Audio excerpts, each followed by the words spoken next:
Hi everyone welcome to my cooking channel. एबे हेची सकाळ 10टा। आजिर लंच रे अछि कांकड़ मसला।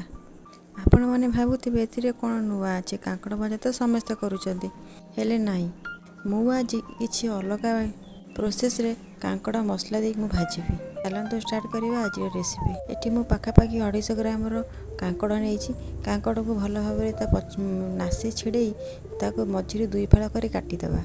सबु कांकड़ को डेप छेड़े भल भाव में दुई फाड़ कर काटिदेव। ये मुझे सबू जाक कांकड़ दुई फाड़ कर काटिदेली।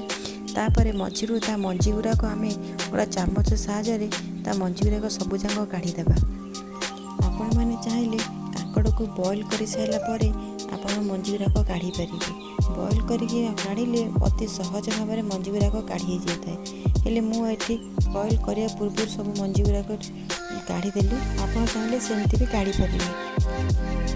ये भाव में सबू जाक कांकड़ मंजी काढ़ी देती। ये देखो खाली ये आप करेंगे। मंजी गुड़ाक मुझे अलग साइड कर युवा फोपाड़े मंजी गुड़ा भी दरकार। कड़े में किसी पा नहीं कांकड़ को धोईकी सब जाक कांकड़ को पकईदेवा। तापर किसी लुण दे कांकड़ को आम घोड़ईदेवा। कांकड़ सिझुवा भितर आम जन मसला रेडी करदेवा। कांकड़ में मंजी गुड़ाक साइड कर रखी छोट छोट पीस कर काटिदेवे और साइड करदेवे।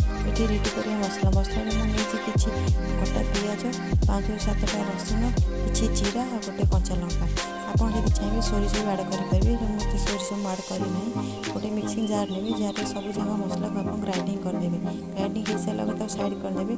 तापर साइड कर देखिए कांकड़ जो आम बॉईल करते कांकड़ भाव सीझी जाए गोटे छुरी साहय आप चेक करेंगे। कांकड़ को सब जगह छाणीदेवे।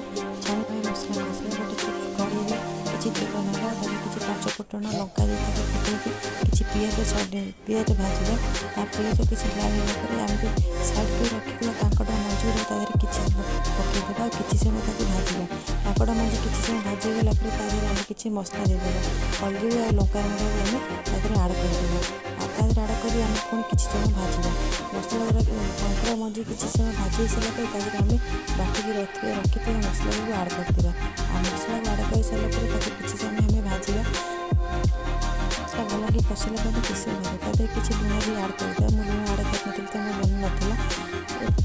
देखो मसला को पानी छाड़ा आरम्भ कलानी भले से मसला देखो यही भाव में भल से कषिदेव। तापर आम मसला को गोटा प्लेट को ट्रांसफर करदेवा।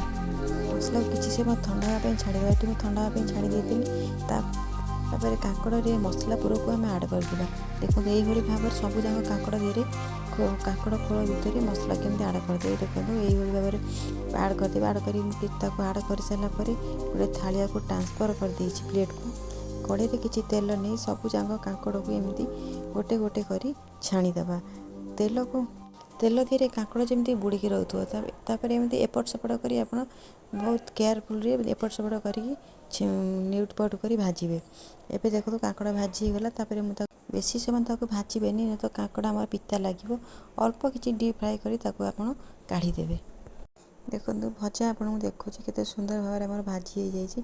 यहीपरी भाव में आप भाजबे खाइबा को टेस्ट लगे।